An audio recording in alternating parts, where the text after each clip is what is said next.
Kia ora, good evening. 1 week after it all began, Auckland's mayor has issued a fresh apology for the way he handled the flood crisis, admitting he dropped the ball. The city's state of emergency has been extended for another week as locals grapple with the clean-up job ahead. Lauren Hendrickson reports. A mountain of work, but one which these volunteers didn't hesitate to get into. I had the day off today, so I figured this is the best way to use my time, is to give back and to help out. They don't know the families they're helping, but locals say the support has been invaluable. Those guys were like angels. This home in Henderson is uninhabitable. The owners returned today to salvage whatever remaining items they could. The devastation is just absolutely crazy. Like, you can't even imagine how bad it is until you actually come out and see it for yourself. Next door, this resident is still in disbelief. Didn't think that it's going to happen to us, but there you go. He's staying with a friend for now, but says he feels like a burden. 1-2 days it's okay, but you can't keep on talking about the same thing in their house over and over. Many of these communities are still searching for answers. Auckland's mayor today issuing a fresh apology for that. I dropped the ball on Friday. I was too slow to be seen. The communications weren't fast enough, including mine. I'm sorry for that. Community support groups in Mount Roskill have been flat out offering food to those who need it. This morning, total chaos. People coming in all different directions, people coming for a food parcel helping us to unpack food. Anne Overton says demand has skyrocketed with staff stocking up supply hourly. For charity Orange Sky, it's no different. We got here at 9 o'clock this morning. We haven't stopped. People that have been displaced, so they're sleeping in the community centre here overnight. So there's a lot of children here at the moment, so a lot of children's washing. 31 people stayed in the Hub West evacuation centre overnight.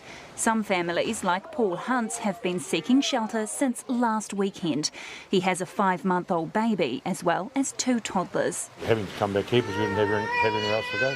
He says the support here has been amazing, but he still feels lost. You don't know where to go, you don't know where you're going to end up, so it could be anywhere.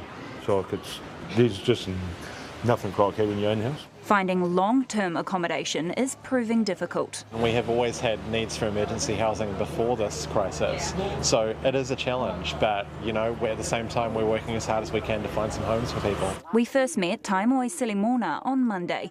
Today she's off to a motel which was organised for her. This is the spirit, is to help each other and to love each other, to lift them up, especially at this hard time. Her home is a complete write-off, her vehicle unusable and belongings soaked. But her perspective is incredible.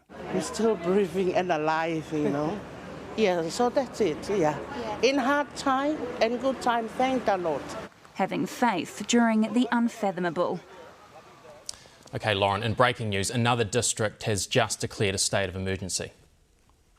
Coromandel district. Now, this is a preemptive state of emergency. Its Mayor Len Salt says the decision was made due to the very real risk of landslips and erosion, and the situation is still very much unfolding, and it's important that those emergency services have those greater powers. Now, of course, the Coromandel has already been hit by that bad weather this week. Many roads are already out of action, including the critical State Highway 25A due to a slip. Now, some of the main areas impacted are the West Coast and the Thames Coast, and people are being urged to avoid travel unless it is absolutely necessary. Mike. Lauren, thanks for the update. Well, we now know that at least 5,000 residential and commercial buildings are affected by this week's floods. Authorities still face a massive job fixing the region's public infrastructure, and they're asking people to carefully plan their long weekend road trips. Yannicka Terrellin reports. Slips, slips and more slips. That's the main problem facing Auckland's infrastructure at the moment. We are still seeing some slip activity happening. GNS has confirmed 250 slips, but there could be up to 1,000. And it's urging people to keep an eye out for more. If in your property the doors don't open now, or they jam, or the windows jam a little bit, that could be indications that the ground has moved around you. Although 60 roads have reopened, 29 are still closed. And as 500 people work around the clock to clear debris, authorities have a warning for those looking to escape the city this Waitangi weekend. Please avoid unnecessary travel, particularly if the weather is not looking that great out there, and check road conditions if you do have to head out. The Waitakere Ranges are still badly damaged, and the main route to Northland is shut at the Brynderwyns. Both main roads east to the Coromandel are closed, and the main road to Raglan has also been shut indefinitely. Cracking and slumping on State Highway 23 to Raglan is getting worse, with engineers warning it will not be a quick repair job. Back in the city, buses are running again, but trains are on reduced timetables because they've had their speed limits reduced. 10 watercare pump stations were catastrophically flooded.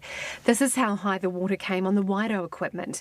But they've now been fixed, and the council's water arm is turning its focus to pipes taken out by raging rivers. The bad news is there's a lot of damage we don't know about. The network is vast. There's thousands of kilometres of pipelines. And so we're still in the process of stock taking. So the rare black do not swim warnings remain at every Auckland beach. For those supplying indoor drying equipment, the demand is still relentless.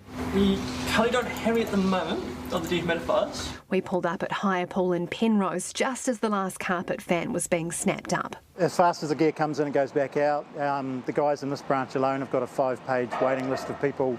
At least 5,000 commercial and residential properties have been hit by the floods.